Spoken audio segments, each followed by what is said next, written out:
Hello, hello, hello. How are we all doing? How is everyone feeling? Hello, Antonio, mate. GSC. Hello, Boopy Boop. The Builder as well. Mercedes come back or not? Looking unlikely at this moment in time. I'll be honest with you. Anyone DRS sector? Yeah. Hello, random person. Elite Adams as well. How you doing? The Golden Eagle channel. Rhino. Heretic. Sally, of course, in the chat as ever. Wonderful to see you all.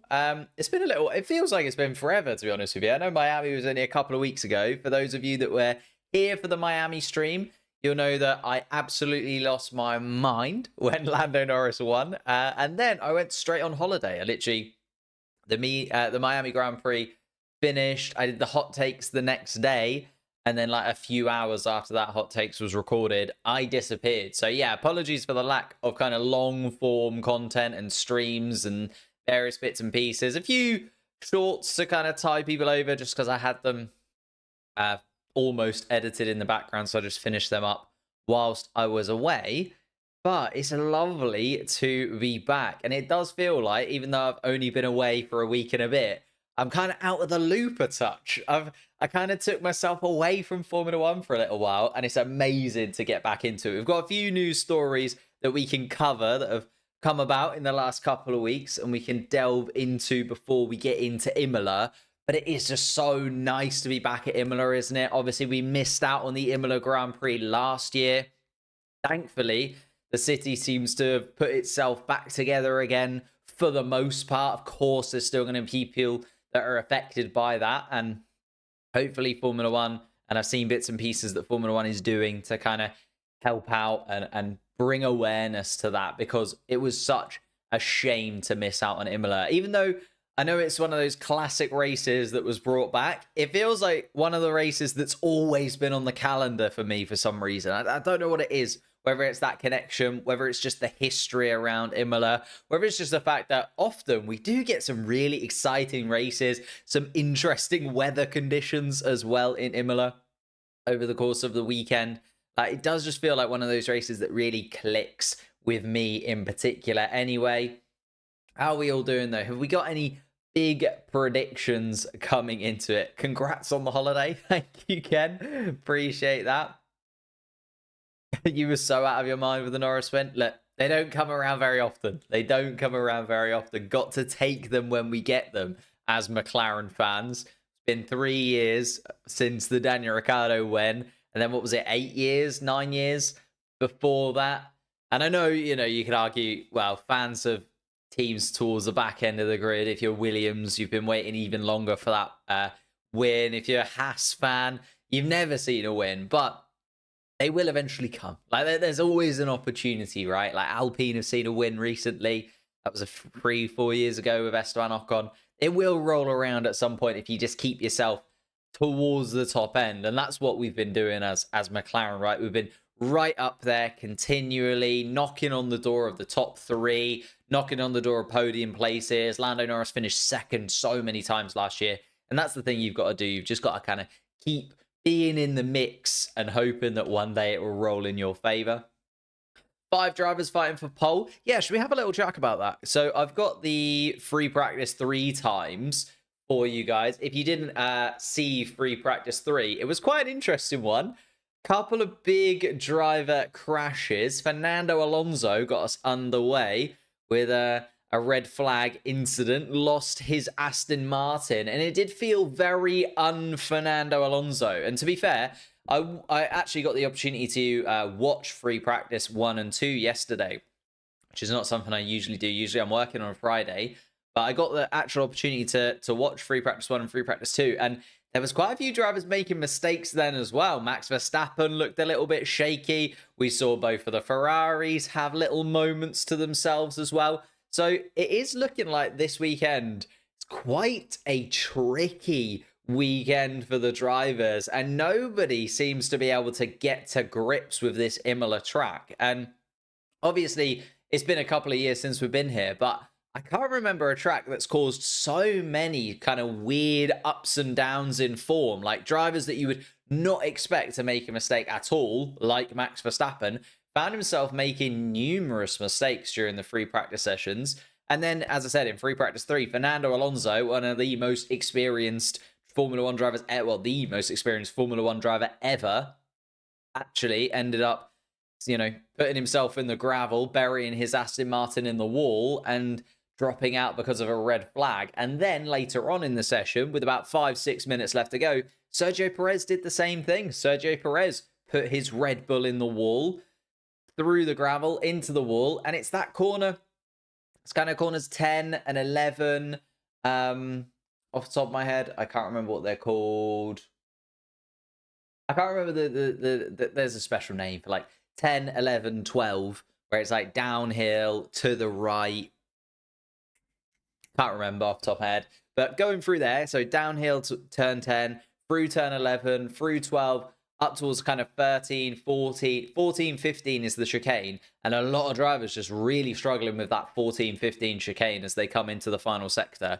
So that'll be an interesting kind of thing to keep an eye on in terms of going into qualifying, because so many drivers have made mistakes through there. And obviously in qualifying, you only get a few opportunities. If you don't get through Q1, you don't get through Q2. And then even in Q3, you've only got really a couple of fast laps. You've only got 2 goes at it.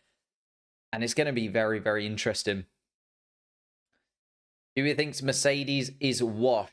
I mean, you've always got to say that Mercedes have got an opportunity to improve just because of the massive financial backing that they do have. They are still one of, if not the biggest team on the Formula One grid in terms of the backing, the finances, the utilities, the facilities, like everything that they've got behind them. I don't think you can ever truly count out Mercedes, but it's starting to look a little bit shakier, isn't it?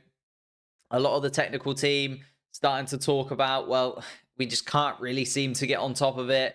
There's so many different avenues that they've gone down, and none of them have led them to where they really want to be. And, you look at then Ferrari, McLaren, right up the top here. Oscar Piastri, quickest in free practice 3. Lando Norris with his first win in Miami. Charles Leclerc and Carlos Sainz. Carlos Sainz, couple of wins in the last couple of seasons as well, taken away from Red Bull. Charles Leclerc looking, again, like the closest competitor to Max Verstappen when it comes to qualifying pace. It does feel like those 4 drivers and those 2 teams do just have a big edge on Mercedes still. And that's not even getting close to where Red Bull are. You can argue that McLaren and Ferrari are closing in on Red Bull. There is still a gap there to Red Bull at the top of the standings. I mean, you can look at the constructors and it just shows you what it is. Mercedes have been about half as fast as McLaren and about a third as fast of Ferrari. Like the points don't lie, especially this early on in the season. We haven't had, too many crazy races in terms of drivers being super out of position as compared to where you'd expect them to be. If we would have had a couple of races where George Russell would have been on the podium because both of the McLarens had dropped out or Charles Leclerc had smashed into the wall or something, then you can take it with a pinch of salt. But this genuinely does feel like the stack, the rankings, and that's where it is. In one of your videos, you said balaclava, not balaclava. What? Is it not balaclava? Balaclava. Not sure. Never owned one, to be honest with you. So I couldn't tell you what it is. Balaclava. What's wrong with balaclava? Just not how it said, probably. Checo and Alonso in the barriers. Yeah, free practice was very, very interesting. Sort of moving on from that and the top tier. Obviously, as I said, McLaren looking really good. I think Ferrari, with that upgrade in particular, they do look like they could properly close the gap to Red Bull, at least on tracks that suit them. I think that's the thing as well. We have to remember, the thing that Red Bull have done so well is produced a car that is very quick everywhere. So where we talk about McLaren getting closer to Red Bull, Ferrari getting closer to Red Bull, it is still kind of on specific tracks. there's still that caveat there. You know, McLaren still have racetracks where they're just nowhere near it. And they're, if anything, closer to the Aston Martins and Mercedes cars than they are the Red Bull and Ferraris. And similar with Ferrari, there are just the occasional track that just doesn't suit that Ferrari package still, and they just aren't quite up there with the Red Bull. So there's still that caveat to be sorted out, and there's still that ability to produce every single Grand Prix weekend. And obviously that can only be proved over the course of a season. So we need to see McLaren continue this pace for 5 to 8 races. We need Ferrari to have this upgrade, and then again close the gap to Red Bull for 5 to 8 races continually and be that close. Because otherwise, it could also just be a one-off. Like the Miami track, maybe McLaren just managed to absolutely nail the setup for that one. But if it doesn't then translate into performance here in Imola, and similarly with Ferrari, okay, they've got their upgrades this weekend. They might be able to get closer to Red Bull in Imola, but does that then translate to a track like Monaco? Does that then translate to Canada, to Spain, to Austria that we've got kind of coming up before the summer break? Because we've still got a good chunk of the season left to go. We're on race 7 now. We've got another 7 races until the summer break. So we've almost got everything that we've seen again until we get to the summer break. And then another 10 races after that. The season is kicking into gear, yes, but there's still a very, very long way to go. Like 18 races left to go of this season. We're only about a quarter of the way through. So I think Audi has a chance, potential midfield or upper class contender. It's going to be massively dependent on how that engine manufacturing is going. And I've actually been looking into that a little bit. I say I took a little bit of a break away from Formula One. When I was away, I was reading a couple of articles about, you know, Mercedes, Red Bull, Ferrari, Audi, how they are all moving towards the 2026 engines and who's kind of winning out so far, who's kind of maybe stumbling a little. That's where the Max Verstappen to Mercedes rumors obviously kind of bubbled up, because Red Bull are concerned that it's the first time that they are producing their own engine all by themselves, because Honda are obviously separating off completely and doing their thing with Aston Martin. So Red Bull have got to deal with that issue. So it does matter, I think, for Audi, just how well they put together this first engine. The first engine in 2026 will be a real defining moment for Audi.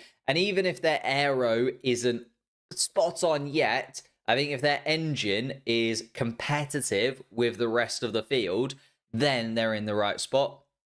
If their engine is adrift, a little bit like we've got with Alpine at the moment, although Alpine finished 4th in the standings in 2022, their engine has just continually dripped. And you can see that then when the engine isn't quite there and everybody's aerodynamics get better, everybody's aerodynamics start to improve, if you haven't got that fundamental, if you haven't got that basis to build off of, then the team starts to suffer. And okay, Alpine have also not only got the worst engine, but they've also thrown away quite a lot of their aerodynamic performance because they've made a lot of mistakes throughout their design process last year, which has kind of leaked into this year and meant that lots of teams have been able to jump them, right?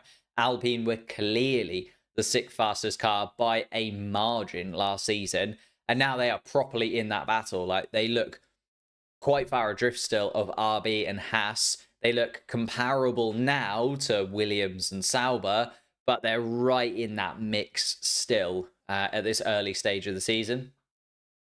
Do I think the Mercedes will do fine without Lewis? No. I think Lewis Hamilton is a phenomenal driver. And okay, yep, you can say he won all of his championships because he had the best car on the grid. Max Verstappen similarly. And we're seeing that even if you've got the best car, Valtteri Bottas, Sergio Perez, they're just not of the standard, even in the same machinery of a driver like Lewis Hamilton, Max Verstappen. Like, you can always compare to the teammate, right? And for me, I do think Mercedes without Lewis Hamilton is a very different prospect. George Russell, has he stepped up to fill those shoes of Lewis Hamilton? As of yet, has he shown that he's going to be that clear number 1 in the Mercedes team for me? I don't think so far this season. I think he's been given a really massive opportunity, obviously, with Lewis Hamilton leaving. there's definitely an opportunity for him to grab that number 1 seat. But is he doing that yet? I'm not sure. Where do I think old man Adrian is going? I think he might have next season off, you know. I think it's kind of pointing towards Adrian Newey not moving to anywhere for the 2025 season. And then I think he'll either come in for the new regs, so maybe he joins a team for 2026, or if he sees the 2026 regulations, maybe he gives it a few months and kind of sees what he feels about the regulations, then maybe comes into it at some point during 2026, kind of carrying over 2027, 2028. I suppose the only problem with that from his perspective is if he does take a year out and that year is leading into the new regulation cycle, he's obviously missing out on a lot of the foundations of whatever team he's going to move into. So it does feel like this year, if you're going to move to a team, and I feel like that's why the driver market has been also quite frantic / drivers are under pressure to make decisions, because it does feel like if there's a season to move, it's now. It's similar to what we saw in 2021. You might remember we saw quite a few moves in 2021 because it was the season before a regulation cycle, and you're kind of setting your team up in the hope that the only thing you'll actually need to change going into the new regs is the car, right? You'll be able to hopefully have a foundational drivers lineup that is ready to go. You'll have a foundational kind of team behind the drivers that is ready to go. And I think that's the thing. We'll see everybody move around this year. We'll see everybody try and get their ducks in order for 2025. And then again, moving into 2026, you'd hope for the teams, and what the teams will want and what the drivers will want is the ability to stick with the team in 2025 and transition into 2026. Think about it in terms of Nico Hülkenberg moving to Audi. The reason that Audi want to get him in a year early, they want to get him in for 2025, is so that he is part of that transition into 2026. Similar with Lewis Hamilton, right? Does Lewis Hamilton believe that Ferrari will be as quick as Red Bull next season?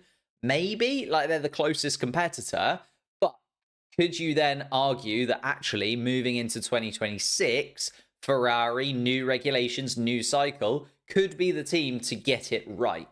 Yeah, definitely so. And they look like the team that is going to get it more right than Mercedes at this point anyway. And I feel for Lewis Hamilton, like it was a time where he needed a new challenge, and he said that himself, like he just wanted to try something different. He's been at Mercedes for so long now. But that's kind of my opinion on it. I feel like we'll get everybody involved. And I know I've just kind of gone on a little tangent from Adrian Newey there. But I feel like if Adrian Newey does want to get involved, the best time to move would be for this season, unless he is not so sure on the next regulation cycle.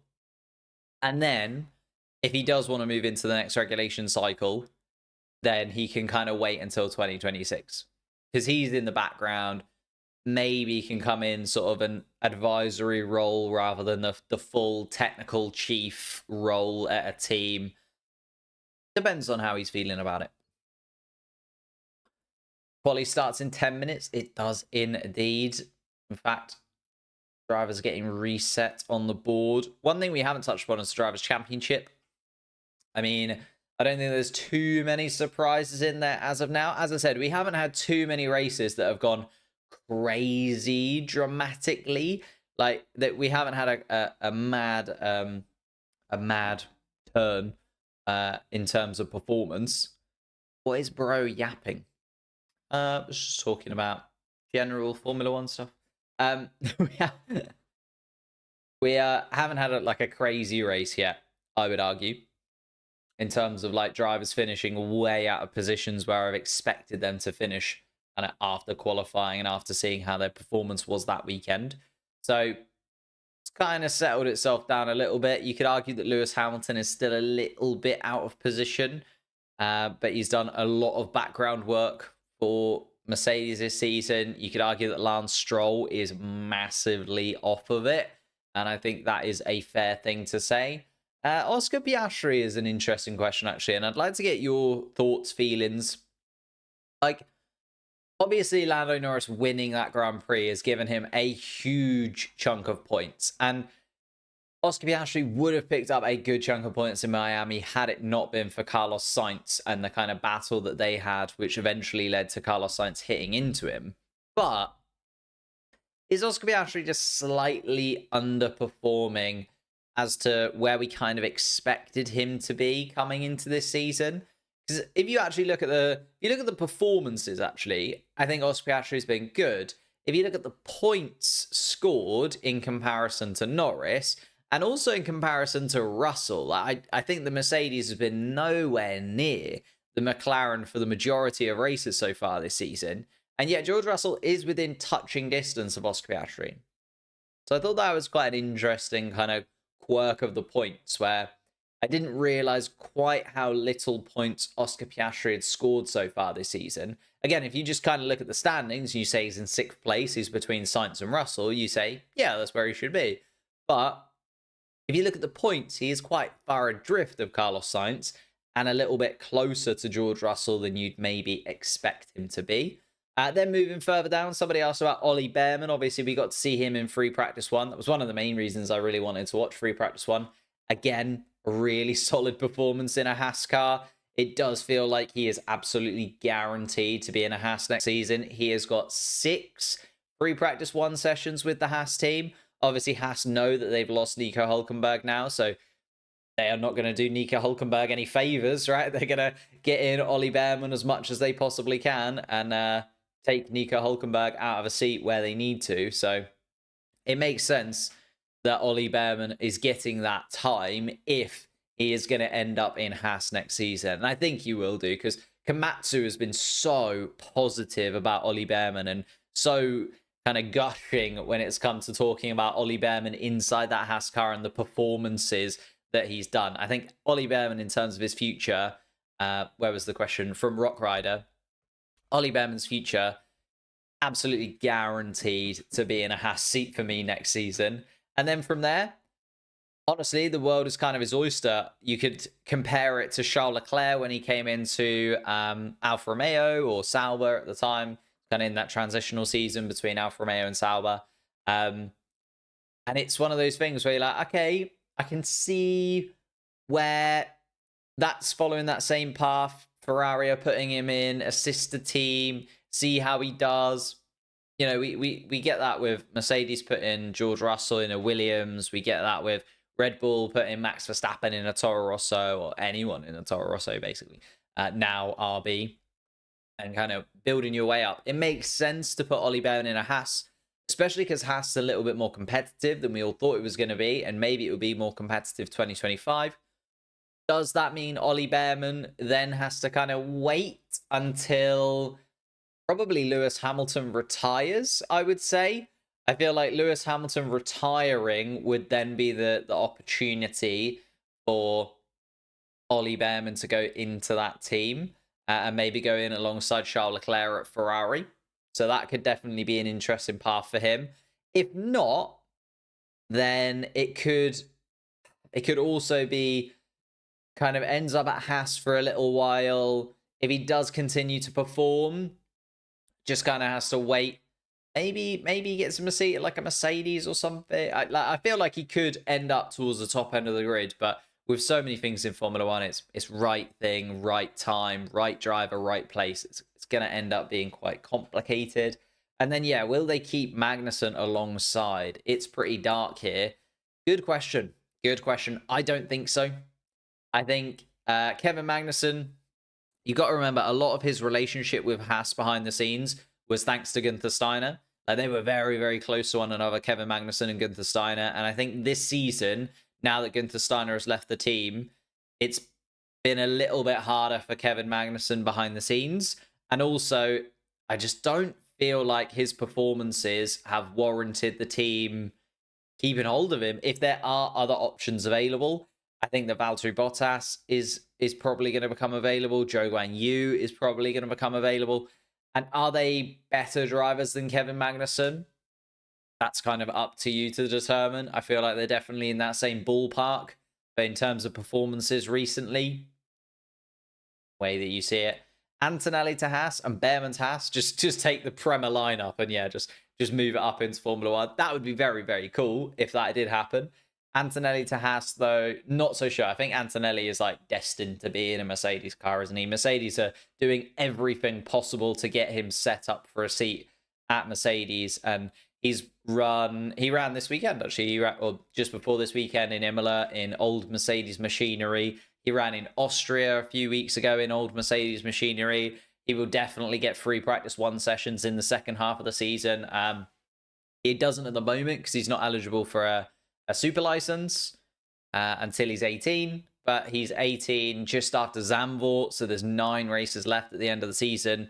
And I'm almost guaranteed that we're going to see Antonelli in maybe 2 or 3 of those 9 free practice sessions because there isn't very much Formula 2. In that time period. Formula 2 goes on a really long break between the penultimate and the final round of the season. So I could definitely see that one there. Antonelli to Williams. Again, also not sure. Maybe. I feel like it's Mercedes' first choice. And then depending on what Mercedes do with Antonelli, maybe he ends up in a Williams. Depends what kind of relationship Mercedes still have with Williams behind the scenes, because you know they tried to get Nick de Vries into Williams. He ended up at AlphaTauri, even though he has the Mercedes links, and yeah, it's all a bit strange.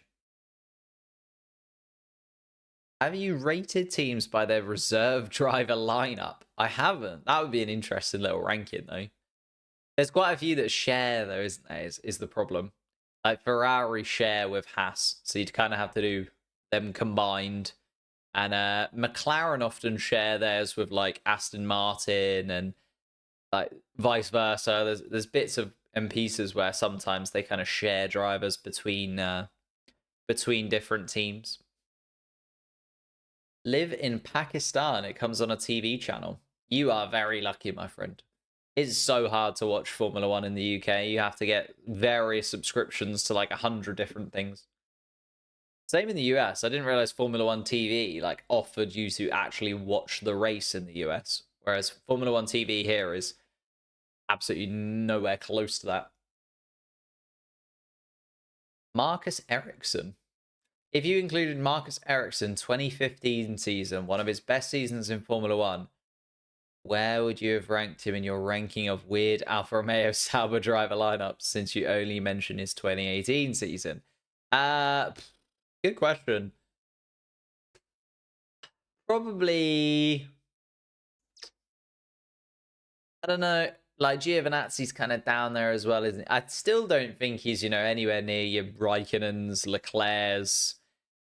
Kubica's obviously a bit of a weird one. If we're taking the whole career, again, I'd put Kubica above Ericsson. I still don't think he goes much higher, to be honest. It doesn't go much higher at all. Nicholas Latifi to Red Bull, unlikely.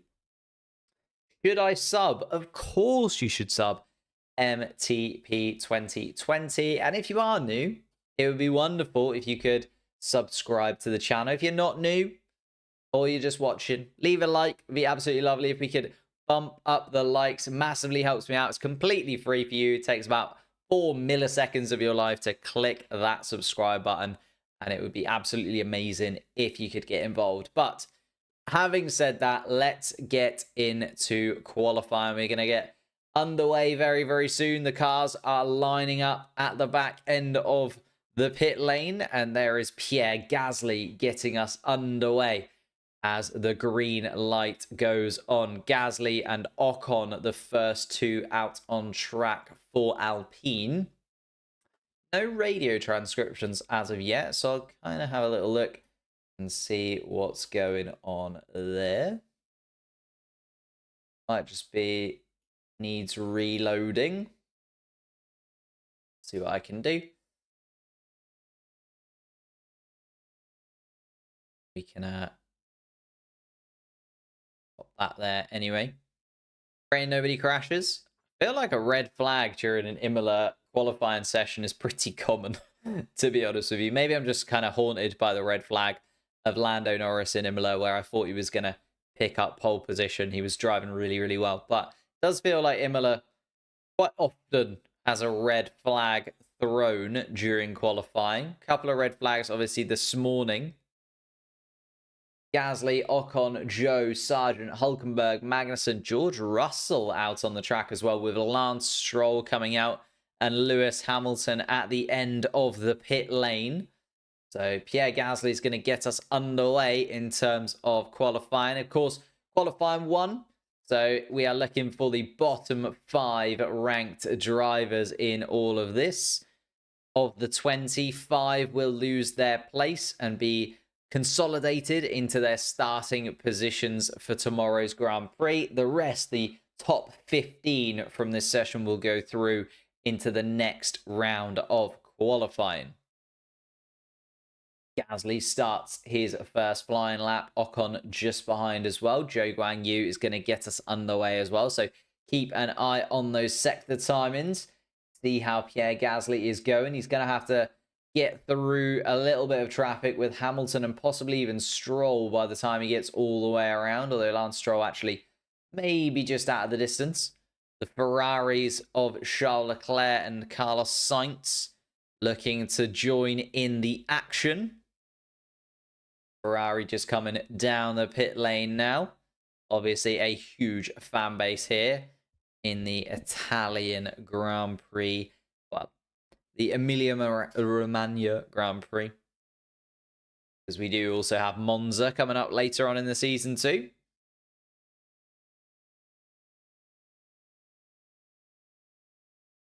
Wouldn't be surprised if we see a red flag. Yeah, me neither, to be honest with you, Antonio. I'm in that same boat. Just been so many drivers make little errors throughout. It does feel like pretty much guaranteed to see a red flag at some point. Pierre Gasly gets us underway then with a 1:17.2. Esteban Ocon comes across the line 0.6 faster than his teammate, a 1:16.6. Still not stunning laps from the Alpines, but they will continue to grow into this session, I'm sure. George Russell is fastest of anybody in the first sector. Just following around. And Zhou Guanyu comes back into the pits without setting a fast lap. So that's interesting. Keep an eye on Zhou Guanyu and what happened there with him.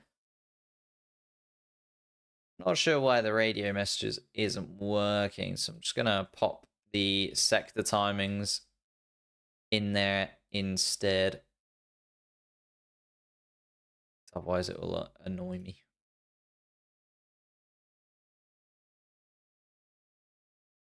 Oh, I haven't got the sector timings open. Maybe that's why. Silly. There we go.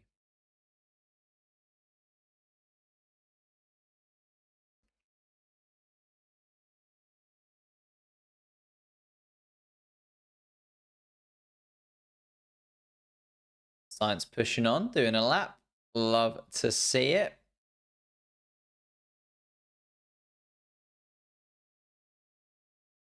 Hamilton slower than Ocon in his first flying lap. That's not a great look.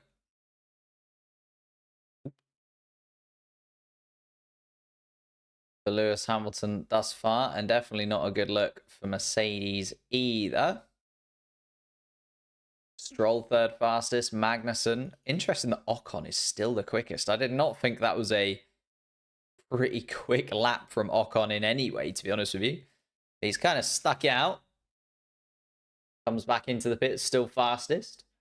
Magnussen, Gasly, Hulkenberg also have finished fast laps. We are now seeing the Ferraris of Sainz and Leclerc, but Sainz through the middle sector, 0.4 off Esteban Ocon's time. Charles Leclerc also not purple through the first sector. But they are on, they're on the medium tyres. That might be why. George Russell also on the medium tyre. Thank you, MTP 2020, for subscribing to the channel. Massively appreciated. Alex Albon has just gone quickest in the first sector of anybody. You can see there, Sector 1, purple highlighted next to Alex Albon's name. He's currently 11th on the standings there, but hasn't set a lap time as of yet. Charles Leclerc goes quickest by 2-2. Oh, and Albon runs out wide just at the end of the lap and throws it all away. I thought that was going to be a red flag already. Dipped all of his car into the gravel, managed to just about hold on to that Williams. And that's frustrating for Albon. A really solid first and second sector, threw it away right at the end there. Lando Norris, though, going very quickly through the middle sector. Purple for him. And also, Lando Norris, a little bit of snap of oversteer just as he came through turn 18. Does still go quickest, though. 0.3 of a second to Charles Leclerc on the soft compound tyre, though, the McLaren. Albon turning, goes through 17, 18. Oh, just... Wow. That is where Fernando Alonso came to a close in free practice 3, sorry. So possibly a little bit of a gust or breeze or something going on down towards the final couple of corners. Will it rain? Not looking like it's going to rain at this moment in time. Looks like a beautiful day in Imola, has to be said. And Max Verstappen goes fastest through the first sector.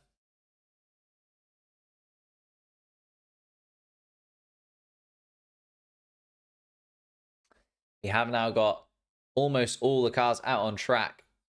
Only Hamilton, Gasly, and Sargent are in the pits. And Max Verstappen now tearing through the middle sector as well. Goes through that chicane that he was struggling with so much at turn 14 and 15 during free practice yesterday. But putting it together now. Purple through the first and second sectors from Max Verstappen, as you can see on the graphic to my left. And Max Verstappen then across the line, and it is about 0.2 faster than Lando Norris, just shy of 0.2 faster than Lando Norris. Oscar Piastri, though, is coming to the party. He's on soft compound tyres and has gone purple through sector 1. Again, this is not the battle for pole position as of yet. We're just trying to lose the bottom 5 drivers, but these guys absolutely rattling around. Oscar Piastri 0.1 of a second up on Max Verstappen through the middle sector. Fastest in the first sector, second fastest in the second sector. You can see Piastri there. Piastri a little bit wide there, but still carrying the speed through the final sector, around the last couple of corners and across the line for Oscar Piastri. And it's good for provisional pole. Goes the first to the top of the timing sheet, 0.1 of a second, or less than 0.1 of a second, quicker than Verstappen in second. So it is Piastri, Verstappen, Norris, Leclerc on the medium compound tyre in 5th place in the mix as well. Sergio Perez in 4th. Ocon is in 6th place still. So maybe it was a very good lap from the Alpine. I thought we'd see a lot more cars kind of getting towards Esteban Ocon's level, the 16.6s, but hasn't been the case as of yet. Pierre Gasly is going to have another go in the Alpine. We did see Russell Albon also have lap times deleted by the looks of things. Oh no, sorry, just Albon. What happened to Russell then? Albon's lap time was deleted. Russell maybe just didn't finish the lap, George Russell. There he goes. Finishes the lap finally, George Russell, and goes 3rd fastest of anybody. More like it from him. So currently our bottom 5, Albon, Ricciardo, Tsunoda, Bottas, and Sargent, but all 5 yet to have a lap time on the board. Saying that, Tsunoda's coming across the line, goes 5th fastest. Bottas comes across the line too and goes 11th fastest, dropping Gasly and Joe into that bottom 5. Looking at Gasly right now. Going fastest through the middle sector, Pierre Gasly. Still 0.1 and a bit off Oscar Piastri's time, but purple through the middle sector until Charles Leclerc comes behind him and goes purple through the middle sector instead. Hamilton 6.5 off the pace through the middle sector. Carlos Sainz goes 3rd fastest on the Ferrari. Gasly comes across the line then and is 4th fastest for the Alpine of Pierre Gasly, who look to be massively improved considering the upgrades they have brought to this weekend. Maybe Alpine are now back to where we kind of expected them to be coming into this season. Again, just one lap so far. Have to wait and see if they can get themselves up into the top 10, maybe score a few points. I'll be a little bit more convinced. Alonso also finds himself now down in the bottom 5, by the way. It is Alonso, Hulkenberg, Joe, and the Williams pair. Logan Sargent, little replay. And he's had to duck out of a lap. Oh, goes into the gravel. And another Williams in the gravel. Both Williamses having moments with the gravel so far. Lando Norris comes across the line and goes quickest of anybody. It's a real swap of cars up towards the top end of the grid here. And again, this is not yet for pole position. We're just looking for those bottom 5 drivers. Oh! And Fernando Alonso in the gravel once again. Runs massively wide, Fernando Alonso at turn 4. And back into the gravel. Oh, and nearly loses the Aston Martin. Just Fernando looking so out of sorts this weekend. Really, really out of sorts this weekend, Fernando Alonso. 5.5 minutes left on the clock. He's going to have to do something pretty special here, Fernando, as to not drop out of qualifying. I'm not sure he's going to have enough time to get into the pit, swap tyres and back out again, you know. What actually happens here? Goes past Norris. First, 2, 3. Oh, he ran onto the grass. Ran onto the grass and then had no ability to stop the car going down in towards turn 4. So he runs wide at turn 3 and that just exacerbates itself into turn 4. And ends up with the Aston Martin in the gravel once again. Logan Sargent with 2 track limits infringements, by the way. And Alex Albon with a track limits infringement as well, meaning that neither of the Williams cars have set a lap time yet, although Alex Albon just coming through the final sector in his Williams car. Fernando Alonso does pit from that position in the Aston Martin.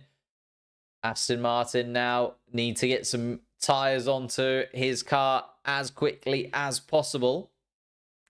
Albon, though, is going to have a lovely clear track all by himself. Coming around turn 1 now, and Albon disappearing down into turn 2. Literally the entire Emilia-Romagna circuit all to himself. Gravel all over the track down at turn 4 now from Fernando Alonso. But Alex Albon not worried about that, carrying a lot of speed in the Williams. Was doing really well, remember, on his last lap before he threw it in the gravel. Doesn't look like this one's going to be quite as quick for Albon. He's a few tenths down on Norris, nearly 3 tenths down on Norris through the first sector alone.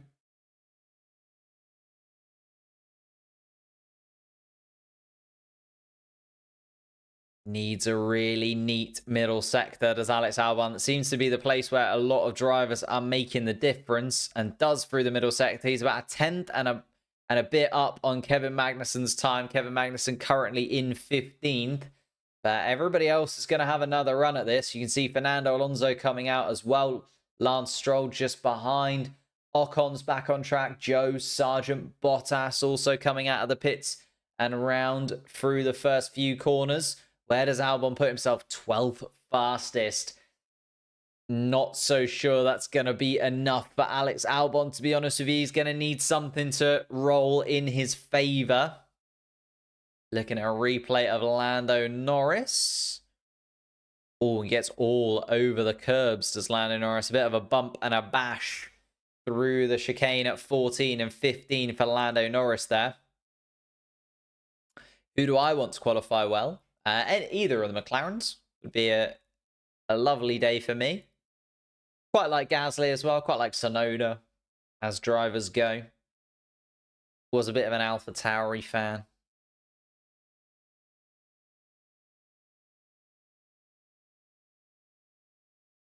Here we are then. Fernando Alonso back on it once again. Another set of tyres onto that Aston Martin car. I'm sure they had a little look at the underside. The floor probably taking a little bit of a knocking. And Fernando Alonso again, slow through the first sector, slower than Daniel Ricciardo's current time. And Daniel Ricciardo's out on track and will be looking to improve. So Fernando Alonso is in a really sketchy situation, to be honest. As you can see, the majority of cars making their way out onto the track. 2 minutes left to go. Lewis Hamilton at the end of the pit lane. The McLarens yet to move. Also, Russell and Perez staying in the pits. Although Sergio Perez now making his way to the end of the pit lane. So interesting that the McLarens are happy. Oh no, Piastri's coming. I apologize. They didn't look like they were going to come out, but Piastri, Norris, and Russell all out at the end of the pit lane now. Let's get into the cars coming around then. Gasly is going to come across the line. Does he improve? Oh no, sorry, he's starting his flying lap. Is Pierre Gasly. Lance Stroll is coming around with Fernando Alonso just behind. And they both need to improve, really. Lance Stroll in 10th, Alonso 17th. And Alonso comes into the pits. So it is going to be Fernando Alonso out of Q1 in the Aston Martin. Ouch. Zhou Guanyu doesn't improve enough. Goes 16th fastest as Zhou. Logan Sargent, 14th fastest. He's through as Logan Sargent if it stays as it is. But Valtteri Bottas improves, puts Logan Sargent on that 15th place. Daniel Ricciardo, Magnussen, Hulkenberg still to finish laps. Hulkenberg, phenomenal from Nico Hulkenberg. Fastest through the middle sector. Hello. Nico Hulkenberg jumps from 20th to 1st place. Nico Hulkenberg with a 1:15.8. Should have maybe held on to that until Q3, Nico. But absolutely sublime lap from Nico Hulkenberg. Kevin Magnussen doesn't look like he's going to improve. Max Verstappen has gone quickest in the first sector and then not improved in the middle sector, which is interesting from Verstappen. That was the sector he is struggling most with this weekend. Gasly comes into the pits, so does Norris. Max Verstappen, though, just ruins Nico Hulkenberg's day a touch and puts himself on top spot. Daniel Ricciardo, though, needs to get through and does. Goes 7th fastest and puts Valtteri Bottas down in the bottom 5. Yuki Tsunoda is about to come across the line too and improves into 3rd place. Wow, okay. We are getting some big performances from drivers and a real mix of drivers towards the top. Charles Leclerc then puts himself 2nd behind Verstappen. So it's Verstappen, Leclerc, Hulkenberg, Tsunoda. And it is those two, isn't it? It's always Hulkenberg and Tsunoda this season. Both of those drivers kind of absolutely dominating the back of the pack in terms of not only points, but performances for me so far this year. Audi are getting such a good driver in Nico Hulkenberg. And Yuki Tsunoda looking more and more like the best driver towards the back end of the grid. RB will be looking to hold on to him surely for next season. No guarantee of where Yuki Tsunoda is going to be yet. Yuki Tsunoda is still waiting on a contract extension or an offer from somewhere else, but surely somebody has to be looking at Yuki Tsunoda. Yuki Tsunoda to Williams is one that kind of popped up into my head a few months ago, and then I kind of drifted it aside because I was like, don't know how they'd really be able to get that done. But Yuki Tsunoda alongside Alex Albon in a Williams, yes, please. I would absolutely adore that. And Yuki Tsunoda putting in a performance here. Norris, Piastri, Sainz, Gasly, Ricciardo, and Russell get themselves through in the top 10. They'll want to remain there through Q2, with Ocon, Perez, Stroll, Albon, and Hamilton looking to improve in Q2 if they want to get through to Q3. But 5 drivers have to leave us here in Q1. It is Bottas, Sargent, Zhou, Magnussen, and Alonso who are dropping out of this weekend's Imola Grand Prix qualifying in the bottom 5 places. Fernando Alonso, the real shock one there for me at the moment. Was not expecting Fernando Alonso to be that far adrift of the rest of the pack. Obviously, issues in free practice 3, whether or not there was still an issue there. Not sure. We'll have to wait and see what Fernando Alonso says. But 20th place for Fernando Alonso in tomorrow's Grand Prix in that Aston Martin. Can I show the radio? I'll see if it's working now. For some reason, it wasn't refreshing properly earlier on. I can see what I can do though whilst we're in between sessions. Give it a little re-roll here.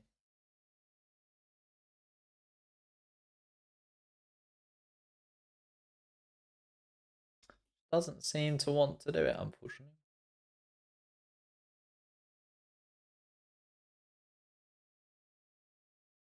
See what I can do. Quick lap from Charles on the medium. Yeah, they were really, really solid. Really solid Ferrari. Looking very, very comfortable indeed. And as you say, on the medium compound tire as well. El Plan is now El Pain. I think it's so annoying that he's confirmed himself at Aston Martin, isn't it? Oh, and Kevin Magnussen complaining. I don't know who that was in front. Lando Norris. No, Oscar Piastri. And Oscar Piastri going through. Maybe gets in the way of Kevin Magnussen. It's going to be an interesting one for them to have a little look at.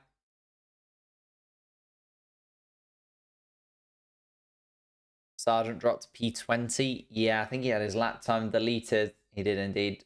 Track limits violation for Logan Sargent. And he has all 3 of his laps actually deleted, Logan Sargent. 3 track limits violations for the American. And a 20th place start for him alongside Fernando Alonso, who wasn't quick, but at least got a lap time in. Zhou Guanyu, Valtteri Bottas, both of the Sauber cars out in Q1 as well. But let's move into Q2 now then. 15 minutes on the clock for the drivers. And again, we're just looking for the bottom 5 of these 15. And to be honest with you, it's a hell of a mix up in the top 10 right now. Gasly and Ricciardo putting themselves in and amongst it. Perez, Stroll, and Hamilton outside the top 10 through Q1. 3 names that you wouldn't expect considering they're in a Red Bull and a Mercedes and an Aston Martin. Although Fernando Alonso is also a stalwart of the top 10 and is now out of qualifying. So that has opened up a gap for the likes of Hülkenberg, Tsunoda, possibly even a Gasly to sneak into this weekend. It's usually Lance Stroll that opens the door, isn't it? Allows a Yuki Tsunoda or a Hülkenberg to start in the top 10. They have been also constant top 10 or at least 11th, 12th place starters of Hülkenberg and Tsunoda this season. And it looks like at least one of them is probably going to sneak into the top 10 once again. To be fair, Fernando Alonso's like 50.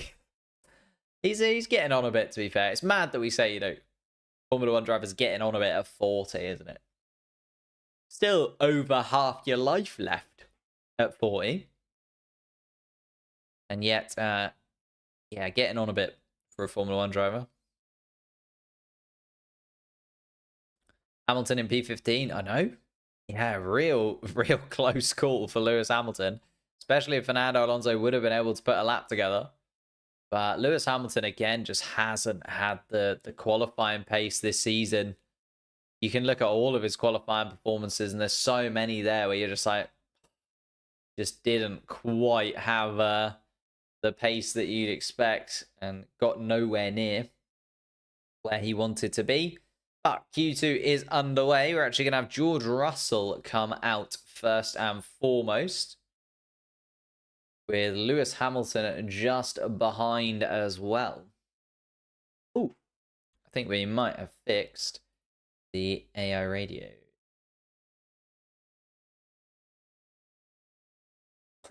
Lewis Hamilton wondering where everyone is. Maybe just wants to have some company out on track. He's got George Russell for company at the moment, but maybe looking for another couple of drivers to join them.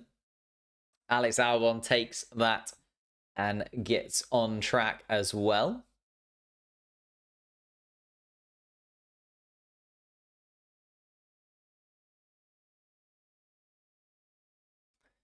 Ferrari and Leclerc just waiting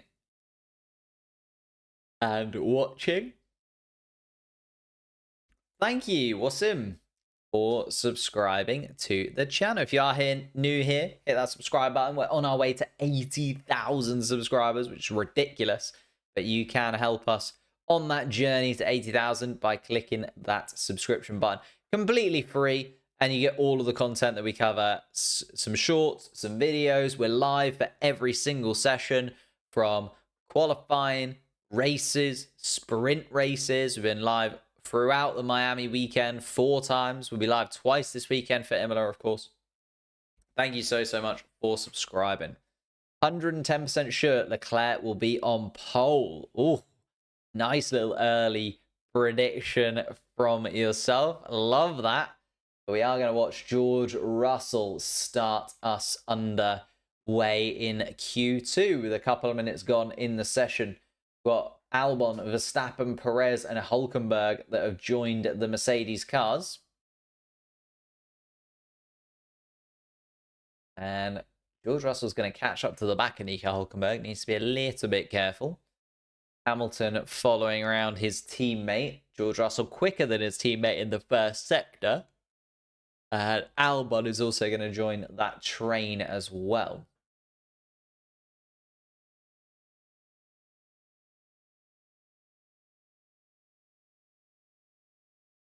Let's see then. So Russell's going to finish this lap, and Sergio Perez and Max Verstappen are just going to start there. So it'll be interesting to see how the Red Bull compares directly to the Mercedes when no other real cars are in the mix. Sorry, Alex Albon. Russell passing Perez and getting his first lap done. Sergio Perez getting underway just behind him. A 16.2 from Russell.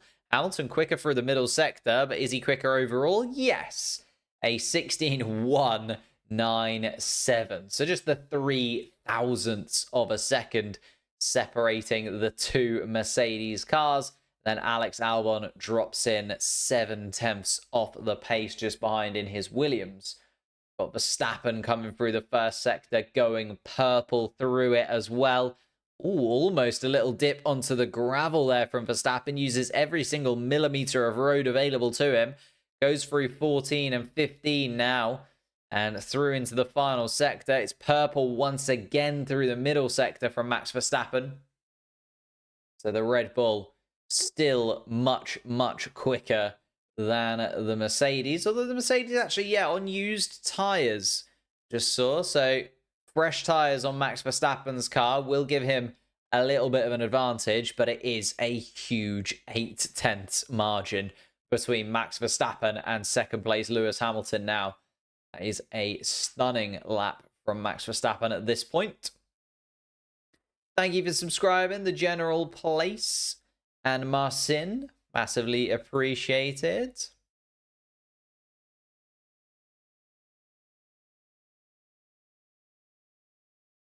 Hülkenberg goes third fastest, quicker than both of the Mercedes cars. Lovely stuff from Nico Hülkenberg so far. George Russell comes into the pits.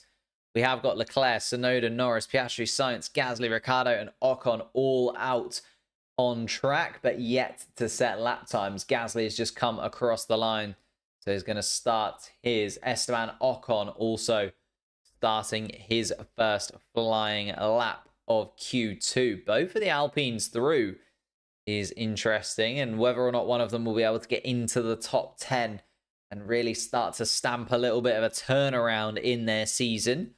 Carlos Sainz comes across the line. 7th fastest. Oh no, he's starting his flying lap. I was like, what on earth? Oscar Piastri also starts his flying lap as well. Leclerc's going to start his too.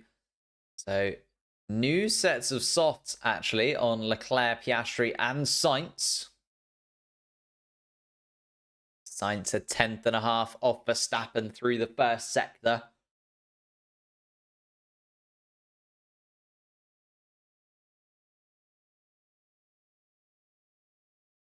Oscar Piastri also just off the pace of Verstappen. Leclerc less than a 10th off Verstappen through the first sector as well. It's very, very marginal between all of those first sector timings. Carlos Sainz a touch off in the second sector, looking like Carlos Sainz isn't going to be quite up to Max Verstappen's standards. But Oscar Piastri goes fastest through the middle sector of anybody and puts himself within 0.3 of Verstappen. Charles Leclerc then puts himself 0.03 quicker than Verstappen through the middle sector. Quickest of anybody through the middle sector overall. That's why I said Carlos Sainz about 0.3 off Verstappen. Piastri is next, and he's 0.02 off Verstappen. Charles Leclerc might just take it, and does. Goes 0.05 of a second quicker than Max Verstappen. It is very, very competitive up the top there. Leclerc, Verstappen, Piastri. Lando Norris will want to put himself in this mix too, and puts himself 4th fastest at this moment in time, a 10.5 off Charles Leclerc at this moment. Yuki Tsunoda was quickest through the first sector, and Yuki Tsunoda absolutely coming to life. Goes second fastest as Yuki Tsunoda. He's the quickest Red Bull car out on track right now. Charles Leclerc in top spot. Yuki Tsunoda second. Max Verstappen third. What a very entertaining Q2 session we're having. 7.5 minutes left to go. And I know that we're just looking for 5 drivers at the bottom end, but the top end is so interesting to watch. Drivers just coming up with lap time after lap time right now. Yuki Tsunoda is indeed cooking right now in that Red Bull car. It is Russell, Gasly, Ocon, Stroll, and Albon, the 5 drivers that haven't been good enough as of yet. Let's just open the door. We've got Yuki Tsunoda up in the top 10. We've got Ricciardo up in the top 10. We've got Hülkenberg up in the top 10. And RB suddenly looking like they might be right in the mix. RB were adrift of the likes of, Aston Martin and Mercedes in terms of the championship so far, if you look at the constructors. But maybe RB could mount a little bit of a challenge to Aston Martin in the next few races. Close that gap. You're seeing Lance Stroll in 14th place. Fernando Alonso already out in 19th, like a solid point scoring position for either of the RB cars this weekend, and they could very quickly find themselves within touching distance of Aston Martin in terms of the standings, which will come back to bite Lance Stroll, who has definitely thrown away points for the Aston Martin team early on this season, and has meant that they aren't actually anywhere close to Mercedes right now. But we will have to wait and see. I'm getting ahead of myself. 6 minutes left still in this qualifying session today. Leclerc, Tsunoda, Verstappen, Piastri, Norris, Sainz, Perez, Ricciardo, Hülkenberg, and Hamilton looking like the 10 drivers that will battle it out for pole position at this moment. Russell, Gasly, Ocon, Stroll, and Albon will be looking to improve if they want to get involved in the top 10 shootout in Q3. But they've got 5.5 minutes to prove themselves worthy of that spot. Yuki deserves a chance in a top team sooner rather than later. Of course, all the links with Yuki Tsunoda being Aston Martin, with the Honda project coming in for 2026. The only problem is this man here that we're looking at on screen, Lance Stroll, is still in a seat for Aston Martin, and Fernando Alonso is also confirmed for a multi-year contract. So Fernando Alonso will be around for at least a couple more seasons at Aston Martin. And therefore, where does Yuki Tsunoda slot in? Doesn't look like he's going to get a Red Bull seat. Just doesn't feel like Christian Horner and the team have any kind of real faith in Yuki Tsunoda at this moment in time. Mercedes don't look like they need a Yuki. Ferrari are obviously locked in with Leclerc and Hamilton. McLaren are locked in as well. It's a shame for Yuki. He's putting in a stunning season, but just not really the spaces for him on the grid moving into next year. Yuki doesn't need a restaurant. He's cooking on track. But yeah, I completely agree. Yuki Tsunoda deserves to be in that conversation. Do I have an Instagram account? I do indeed. It is linked down in the description below. If you scroll down into the description, there is a link tree to all of my different socials. There's an Instagram, there's a TikTok, there's a Twitch. There's anything you could possibly dream of down there. So click that link and yeah, head over to the Instagram. Give us a follow. That'd be lovely. What happened to Russell? Just a little bit slower than Hamilton, unfortunately. Like, there was not much between it. If you look at the lap times, Hamilton and Russell, 0.003 of a second between them. So not a lot to spare. And Alex Albon also 0.003 of a second off of Lewis Hamilton's time, drops into 12th place. Actually matches George Russell's time, Alex Albon there. So very close, but not quite enough to get Alex Albon into the top 10 right now. We've got Ocon and Gasly also just coming around towards the middle sector. Russell, Hamilton coming out on a lap as well.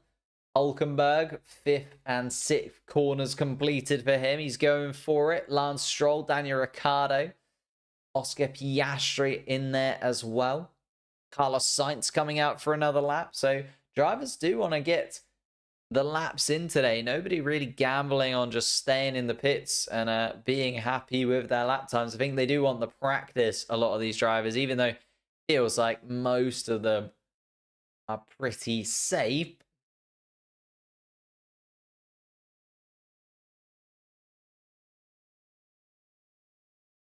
Charles Leclerc coming out, Norris as well. Ocon starts his flying lap, so keep an eye out on Ocon. Is going to be kind of first to finish up this session. But Gasly behind as well. Verstappen is there. Russell's just started a flying lap, with Hamilton also starting a flying lap behind. So keeping an eye on George Russell, who's still in 11th place at this moment. Hulkenberg also has just started his last attempt for Q2. In 9th place at the moment. Will need to improve slightly. Ricciardo's out on track too. I think Tsunoda is the only driver that's actually stayed in the pits. Can't see Yuki Tsunoda out on track at this moment in time.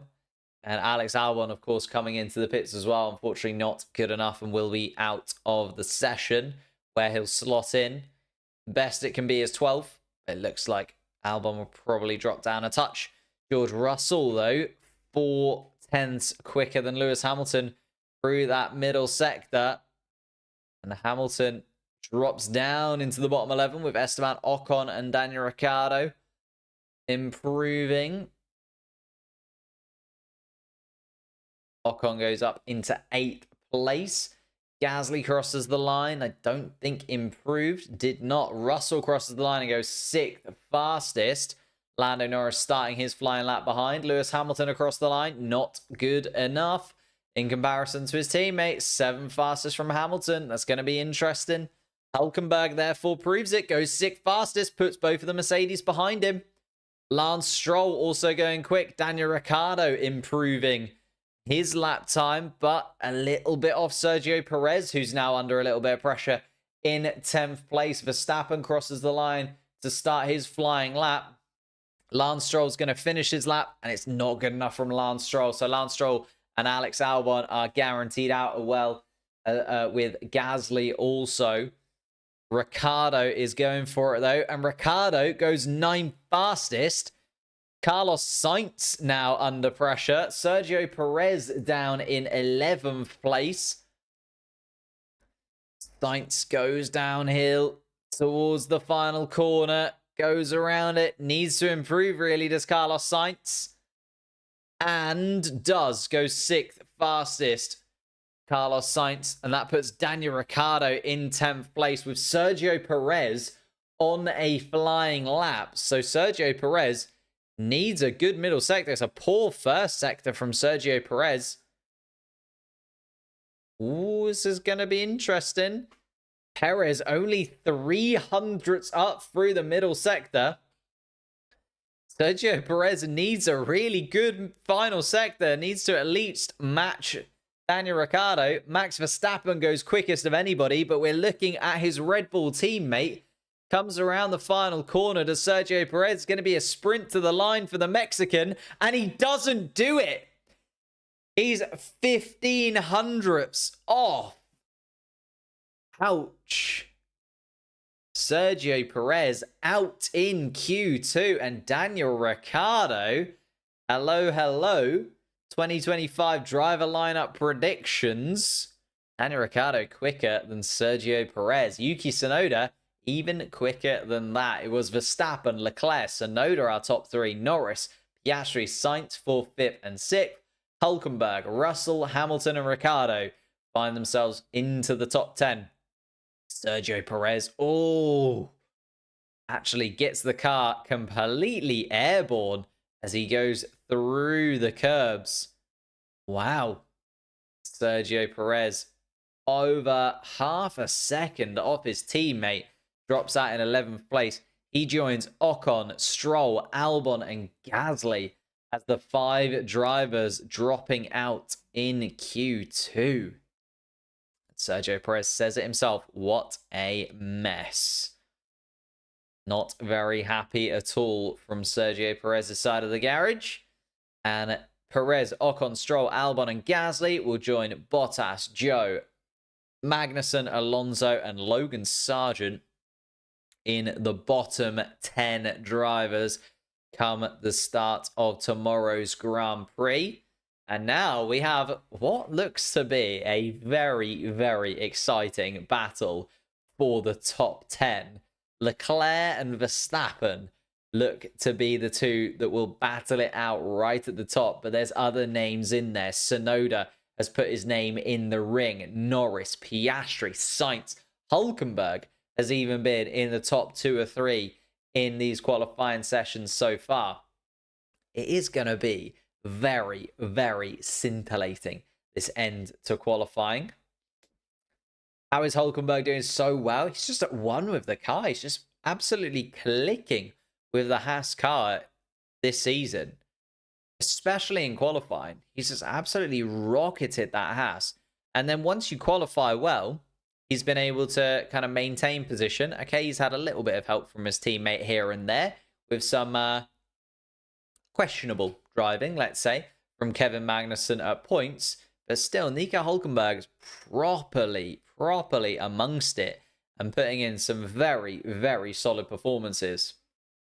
Honestly, I think where Lance Stroll qualified, maybe that is the pace of the Aston Martin car. Oh, yeah. The Aston Martin is nowhere this weekend. Absolutely nowhere by the looks of things. I feel like Fernando Alonso maybe was carrying a little bit of damage from his free practice 3 incident. Maybe you could say the same from Sergio Perez, really. Had that incident in free practice 3, maybe just lost a little bit of a confidence in himself moving into this weekend, into the qualifying session. Don't know. Both of them dropping out, though. Perez out, Alonso out. Open the door.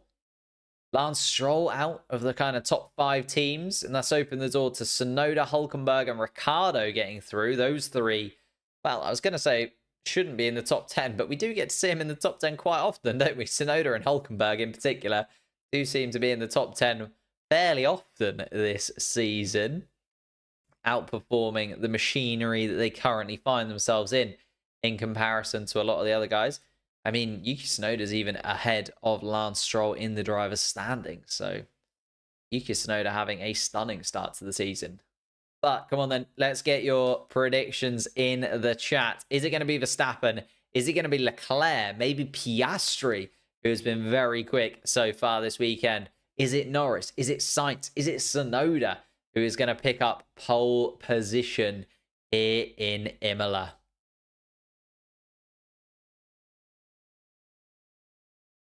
And George Russell, not very happy with his team over the radio. Did not like the fact that they put him on a used set of tyres for the first run. Thought it put himself under too much pressure at the end there of Q2. And you can understand where he's coming from, but at the same time, you'd expect Mercedes to maybe be able to have the lap time in there. Yuki Tsunoda P1, Hülkenberg P2. Love it. back in Lando Norris to get there. George Russell to P7. I mean, yeah, he was P8, so I understand it.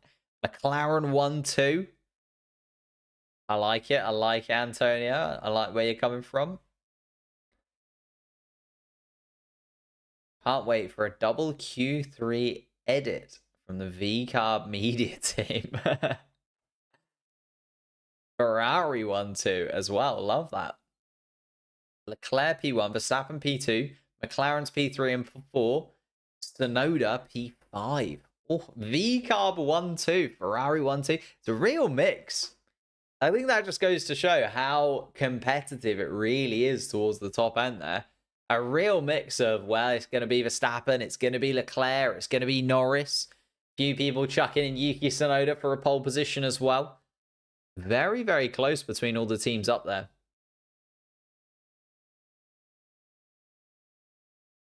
And thank goodness for Imola for shaking things up. Gotta remember, a lot of these teams have brought upgrades as well. Ferrari brought upgrades, like a big upgrade. McLaren continues to bring upgrades. The upgrade that was on Lando Norris's car, they've also brought to Oscar Piastri's car. Mercedes brought little bits and pieces this weekend as well. There's a lot of teams that have brought stuff. Ocon and Gasly, I was expecting maybe a little bit more from, to be fair, in that Q2 session. Looked really competitive in Q1, but just couldn't quite get it together in Q2. Gasly starts 15th, Ocon in 12th. Only AlphaTauri didn't upgrade. Exactly. Both Red Bulls are out. Not quite. Just the one. Halfway there. You are half correct, and that's 50%, which sometimes can be a pass, depending on what test you're doing. Lando no wins to Lando 2 wins. Back-to-back victories for Lando Norris would be very, very entertaining indeed. Anyhow, let's get it underway then. 12 minutes on the clock. And let's see. Let's set the standard here in Imola. And I feel like the standard is going to be set exceptionally high because Max Verstappen is getting himself out on track very early on indeed. In fact, Nico Hülkenberg is going to be the only driver ahead of Max Verstappen in this Q3 session. Nico Hülkenberg P1 right now. Yes. He's going to get himself to the top of the timing sheets by default more than anything else, unfortunately. Thank you, NNNN6687. Catchy name. I feel like Behrman would have done better than K-Mag. That is a hot take. I love it. And I don't 100% disagree with it. Where did Kevin Magnussen end up? 18th. If I speak, I am in trouble. Oscar Piastri coming out of the pits. Then Lando Norris already out on track. It's going to be Hülkenberg, Verstappen, Norris, Tsunoda, Piastri right now in terms of the drivers coming across the line and setting fast laps. Carlos Sainz is then behind that with Charles Leclerc also coming to the end of the pit lane right now. So they're the drivers to kind of keep an eye on in that order, if that makes sense. Hülkenberg, Verstappen, Norris are going to be first three. Tsunoda, Piastri, Sainz, Leclerc just behind. The two Mercedes are also going to come out together. It looks like Ricciardo is just waiting in the wings for a moment. Hülkenberg then started his first flying lap, just got through Lewis Hamilton, has to get past George Russell as well now, Nico Hülkenberg. But as said, he's going to be first across the line. Verstappen is now coming around turn 18 and 19. So he's going to start his first flying lap in Q3. Hülkenberg on a used set of tyres by the looks of things. So Hülkenberg not going for a fresh set. Norris on a fresh set of tyres though. Same as Verstappen is on a fresh set of tyres. Yuki Tsunoda just coming around the final corners. Let's see then. Can Max Verstappen go quicker than Hülkenberg? Yes, at this moment in time. Can Norris go quicker than Verstappen? Not quite. So Verstappen sets the standard through the first sector for everybody to aim for. Yuki Tsunoda crosses the line, starts his lap. Piastri starts his lap too.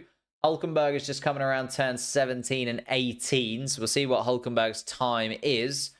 And then we'll see if we can slot in some drivers in and around Hulkenberg. It's a 1:16.3 from Nico. Charles Leclerc starts his flying lap. Russell and Hamilton behind as well. It's going to be Hamilton last across the line of the drivers out on track in terms of flying laps. But here is Verstappen to, I think, set the proper standard. Although Lando Norris has gone quickest through the middle sector. It's a 1:14.8 from Verstappen. Where's Lando Norris in comparison? Just behind. Less than a tenth off Max Verstappen through the entire lap. Piastri not purple through either sector so far. But the third sector still to come for Oscar. Looking like he's not really going to be there, though. Yuki Tsunoda comes across the line, goes third fastest. A 6/10 off the pace, though, from Tsunoda. Piastri goes quickest through that final sector, but had already lost too much time through the first two sectors, and Piastri drops in third place, 3/10 off the back of Verstappen. Here's Carlos Sainz, goes fourth fastest. Displaces Yuki Tsunoda. Charles Leclerc is going to be next across the line then. And Charles Leclerc, it's third fastest. It's quicker than Piastri, but slower than Norris at this point. George Russell is going to be next across the line then. Russell just coming around turn 19 and goes sixth fastest, so only quicker than Tsunoda there from George Russell. And Hamilton is going to be the final driver to set a provisional lap time here. And it's eighth fastest from Lewis Hamilton between Yuki Tsunoda and Nico Hulkenberg. Hulkenberg on a used set of tyres. Hamilton on a used set of tyres as well, it has to be said. So both of those guys towards the back end of the pack. Tsunoda, the first driver on a fresh set of softs.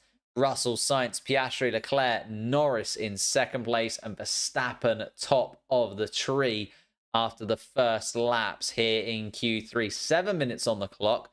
Daniel Ricciardo looking like he's only going to come out for maybe one lap in this qualifying 3 session. To be fair, if he's only got one fresh set of softs, which might be the case for some of those drivers that were properly in the mix in Q1 and Q2, then maybe that's a good little plan from him.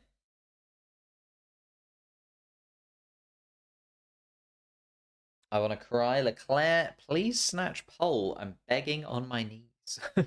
He's pretty close. Couple of attempts off, a 10th and a half off Max Verstappen. Lando Norris, though, within a 10th. And there's definitely room for improvement for everybody. So it is not over yet by any stretch of the imagination.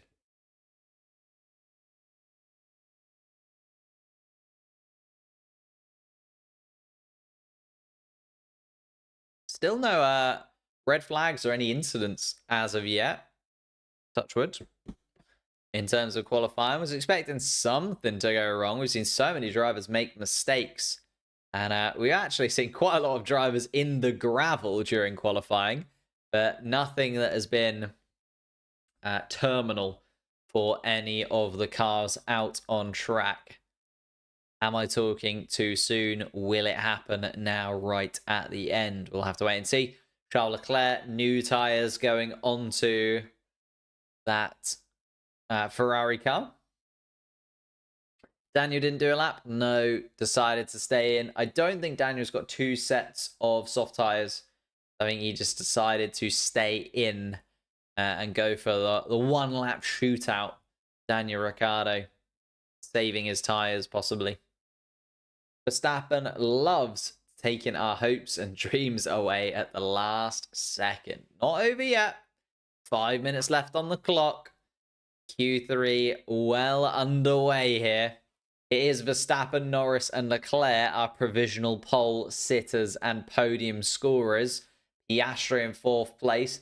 Carlos Sainz in 5th. Russell 6th. Tsunoda 7th. Hamilton 8th. And Hulkenberg in 9th. But everybody will have a go at one more lap. Daniel Ricciardo yet to have a go in 10th place, but has made it through to Q3. And then, of course, the drivers that didn't make it, we've got Sergio Perez starting in 11th, Esteban Ocon in 12th, Lance Stroll 13th, Albon in 14th, Gasly in 15th with the 5 drivers to drop out in Q2. Valtteri Bottas was the closest to getting through to Q2, but dropped out in 16th place, with Zhou Guanyu and Kevin Magnussen in 17th and 18th, with Fernando Alonso and Logan Sargent at the back of the pack tomorrow for the Grand Prix. Here we go then. Just under 4 minutes left, and George Russell getting impatient already in the pit lane. The Ferraris getting in front of the Mercedes, although looks like an RB and a Haas have jumped the queue a touch there.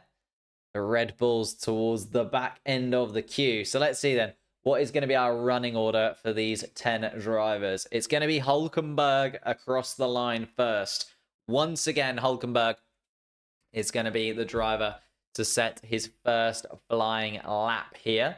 Daniel Ricciardo was the RB that jumped the queue a touch and was able to get out in front of the pack. Ricciardo is going to be second across the line. Sainz is third across the line, with Charles Leclerc behind. The Ferraris coming out at the front of that kind of pack of drivers we expect to be in the mix for pole position. We've then got the RB of Tsunoda between the Ferraris and the Mercedes. So it's going to be Tsunoda 5th across the line. Then going to be Russell and Hamilton 6th and 7th across the line. And I just want to know, is Verstappen coming out before the McLarens? Yes. So then it's going to be Verstappen, and the 2 McLarens are going to be last across the line. Norris and then Piastri. So everybody's going to get their lap in, and Piastri is going to be the last man to come across the line. Can he snag a pole position at the back of this pack? Here we are then. Hülkenberg actually coming around turn 18. So again, to run through, Hülkenberg, then Ricciardo, then Sainz, then Leclerc, then Yuki Tsunoda, Russell and Hamilton. Then we've got Max Verstappen. Lando Norris will be the penultimate driver across the line, and Oscar Piastri last of anybody across the finish line in this qualifying session. Let's have a little look then. Nico Hülkenberg, how is he doing through the first sector? Is it at least a fresh set of tyres for Nico Hülkenberg? Not a luxury he had last time around. And a 24 dead from Nico Hülkenberg through the first sector. Carlos Sainz has just started his flying lap, though. Ricciardo as well is flying. Leclerc has started his flying lap. Got Tsunoda next across the line, just coming through turn 19 now. Russell and Hamilton coming through the final sector. Max Verstappen all the way back at the chicane in 14 and 15. Norris just making his way around 14 and 15, but Hülkenberg having to get in front first. Carlos Sainz is 3/10 off, and Charles Leclerc also not improving through the first sector, so the Ferrari's not looking good at all in this final flying lap. Daniel Ricciardo coming through 14 and 15 now. As I said, it's going to be Nico Hülkenberg across the line first, and he's actually going to give Max Verstappen a little bit of a tow here. And Nico Hülkenberg doesn't improve in terms of his position. Carlos Sainz is 4/10 off Verstappen's provisional lap time right now. So Ferrari not looking anywhere close to the pace. Charles Leclerc has gone fastest in the middle sector, but I think he's already thrown it away with a very poor first sector, to be honest with you. He was so far off the pace of Verstappen through the first sector, and Piastri has now started his final flying lap. So this is going to be it. Carlos Sainz, only 5th place. Charles Leclerc also loses time in the final sector, improves overall, but stays at 3rd fastest to Charles Leclerc. Max Verstappen actually fastest through the first sector. Lando Norris can't match Max through that first sector as of yet. Neither can Oscar Piastri. And Max Verstappen is nearly a 10th and a half up on his own pole position time right now. Hamilton comes across the line, stays 8th fastest. Yuki Tsunoda also stays in 7th. Verstappen then, round 17, round 18. Little bit of a wiggle from Max Verstappen. Oscar Piastri has gone quickest through the middle sector. Verstappen sets it then, a 1:14.7. Lando Norris does improve, but is still outside of Max Verstappen's time by a tenth. It is Oscar Piastri then, the final driver to come across the line. Here we go then. Oscar Piastri round the final couple of corners. Is it going to be pole? No! Just outside as well. He is 0.07 of a second off Verstappen. But it is Verstappen, Piastri, Norris are top three. So both of the McLarens ahead of both of the Ferraris. Leclerc in fourth, Carlos Sainz in fifth, George Russell in sixth. Yuki Tsunoda will start with Lewis Hamilton in 7th and 8th place. Daniel Ricciardo managed to put it up into 9th, and Nico Hülkenberg will start in 10th place. They are our points scoring places, though, going into tomorrow. We've got Sergio Perez and Esteban Ocon starting 11th and 12th. Lance Stroll and Alex Albon in 13th and 14th. Gasly will start in 15th. He managed to make it just through to Q2. And Valtteri Bottas was the first driver to drop out of Q1 in 16th place. Zhou Guanyu will start in 17th. Kevin Magnussen in 18th. Fernando Alonso 19th. And Logan Sargent will start at the back of the pack after not getting a lap time in 20th place. Very, very close indeed, though. 3 drivers within a tenth of a second in terms of those final qualifying laps. It'd be interesting to see what happened to Ferrari there. Just completely seemed to fall off a cliff. Leclerc 4th, Sainz 5th, but, 3 tenths and 5 tenths, or 2.5 and 4.5 tenths off the pace were Charles Leclerc and Carlos Sainz, respectively. Then you've got George Russell, the highest Mercedes power. Just the highest Mercedes. Nearly forgot the McLaren and Mercedes powered there. Tsunoda 7th place, Hamilton 8th, Ricciardo 9th, and Hülkenberg 10th, as I said before. Thank you guys so much for watching. Leave a like, subscribe to the channel if you're new as well. We will be back live tomorrow for the Grand Prix itself. So if you want to get involved, wonderful community that we've got going on over here on the channel. Just exceptional stuff. We get to chat all things Formula One throughout the entire race. So definitely subscribe if you are new. If you've enjoyed the stream, I would be massively, massively appreciative if you could leave a like on it as well. It takes you about 0.5 seconds and massively helps out the channel if you can leave a like. But I'm going to leave you there. I will be back in once again for the Imola Grand Prix tomorrow. Looking very, very exciting, and I'll see you then.